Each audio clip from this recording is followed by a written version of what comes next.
Söz süre için Ulukbek Karpioğlu'na. Çok rahmat Алтынбек Сажанович. Жогоруда белгилеп кеткен отчетто айтып атасыздар 113 авариялык мектептин тизмесин берип атасыздар, туурабы? Бүгүнкү күндө республика боюнча кызыл зонада жана сары зонадагы мектептердин так саны канча? Кызыл жана сары зона дейсизби? Ооба. Ал кандай түшүнсө болот кызыл сары зонаны? Кандай түшүнсө болот? Жок, ал мектептерде кызыл сары зона деген жок да, кандай сиз кызыл сары зонаны айтып атасыз дейм да. Бул токтомдо сиз токтомдо окудуңузбу? Токтомдо анда агартуу министрлиги жооп берип койсун ал боюнча. Биз болсо курулуштун сапаты боюнча гана жооп беребиз. Талант Иманапкын уулу мырза, бул токтом жогорку кеңеш аркылуу бекитилген. Жыйынга келгенде ошол токтомго түз сизге тийиштүү суроо болуп атат. Бул агартуу министрлигине эмес, сизге тийиштүү. Кызыл бул токтомдогу сизге тийиштүү жагын сурайлы анда. Кызыл сары зона деген түшүнүк токтомдо кандай деп белгиленген?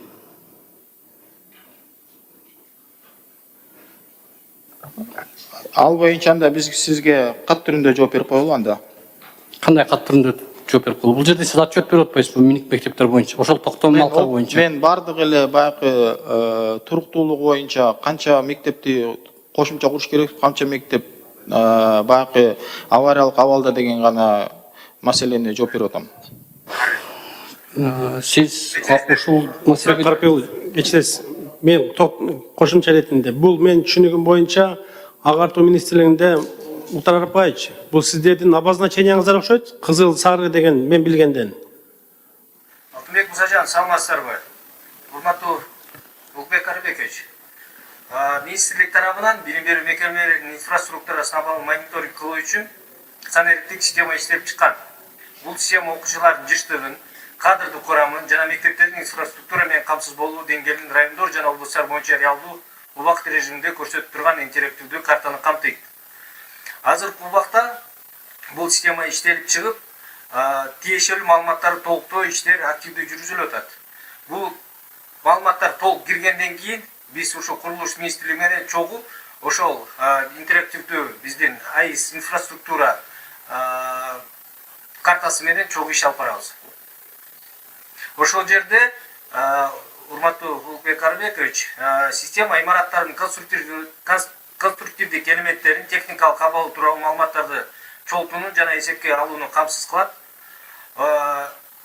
Бизде азыр 2 күндөлүк системасы иштеп атат. Бул балдардын жыштыгы боюнча эсептеп келгенде, эгерде балдардын саны эселеп көп болсо, ал кызыл түстө боелуп турат. Ал эми болсо именно баланын камтуусу орто болсо, сарыраак түстө, ал эми толук эмес камтылса балдар ошо мектепте жашыл түрдө боелуп турат. Именно инфраструктурасы боюнча азыр маалыматтар чогултуу жүргүзүлүп атат. Бүгүнкү күндө ошол кызыл зонадагы сандык эсептик көрсөткүч, анан сары зонадагы сандык эсептик көрсөткүч кандай деп көрсөтүлгөн? Урматтуу Улукбек Карыбекович, азыр мен 2 күндөлүк системасын ачайын, 1 мүнөт.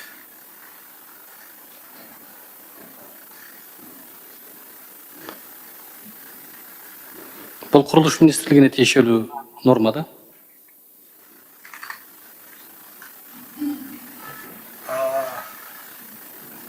Мына мектеп инфраструктурасы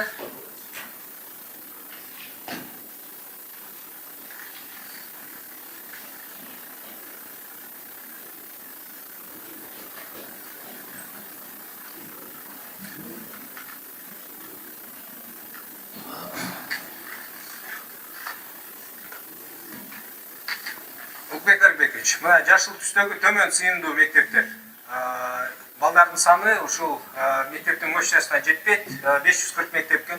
Орто сыйымдуу мектептер 928, жогорку сыйымдуу мектептердин саны 624. Бул кызыл түстө боелуп турат. 928 мектеп бул сары түстө боелуп турат. Бүгүнкү күндө 113 мектепти көрсөтүп атасыздар да, туурабы? Ал эми болсо жанагы мектептин инфраструктурасы, анын же фундаменти же анын башка капремонтко муктаж болгон маалыматтарды азыр чогултуп жатат. Бул дагы ошол маалыматка кирет. Жогорудагы токтомдор боюнча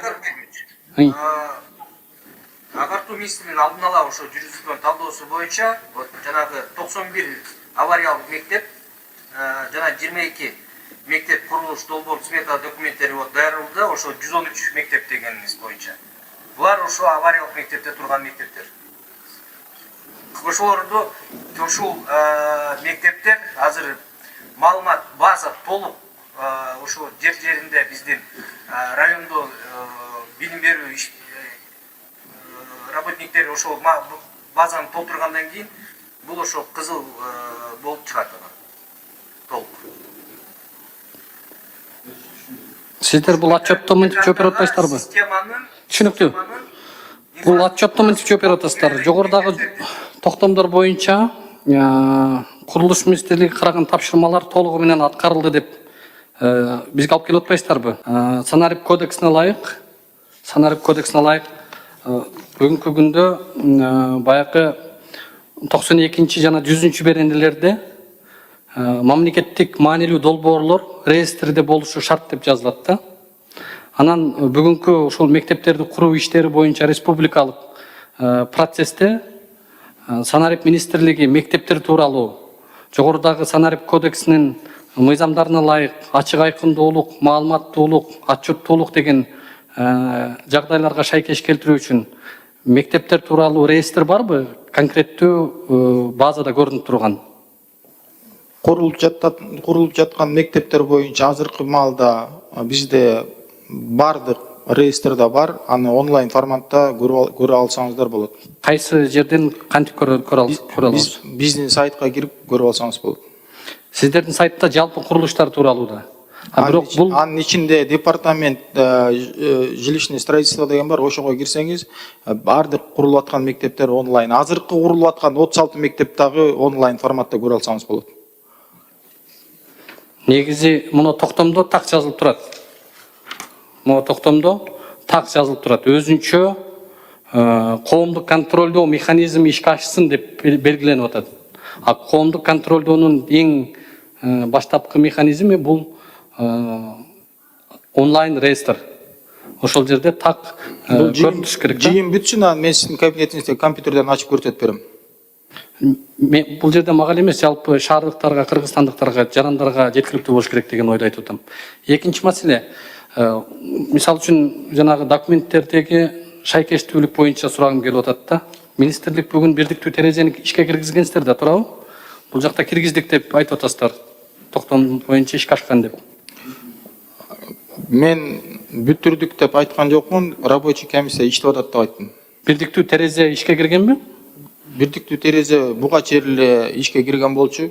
Азыркы маалда дагы бирдиктүү терезе бул эми өзүңүз билгендей жергиликтүү биздин башкармалыктардын башкы архитектураларында кирилген. Курулуш министрлигинин астында бүгүн бирдиктүү терезе иштеп атабы? Бар, иштеп атат. Ал процесс мисалы үчүн долбоорлоо, экспертиза жана башка баягы чынжырчалар баарысы кайсылары кайсы этапка чейин бирдиктүү терезеден болот, кайсылары бүгүнкү күндө кол менен дагы деле ошол кол койдурмай. Бардыгы азыр кол менен эч ким кирбейт. Жада калса кичинекей күркө болчу дагы онлайн аркылуу, бирдиктүү терезе аркылуу экспертизага кирет.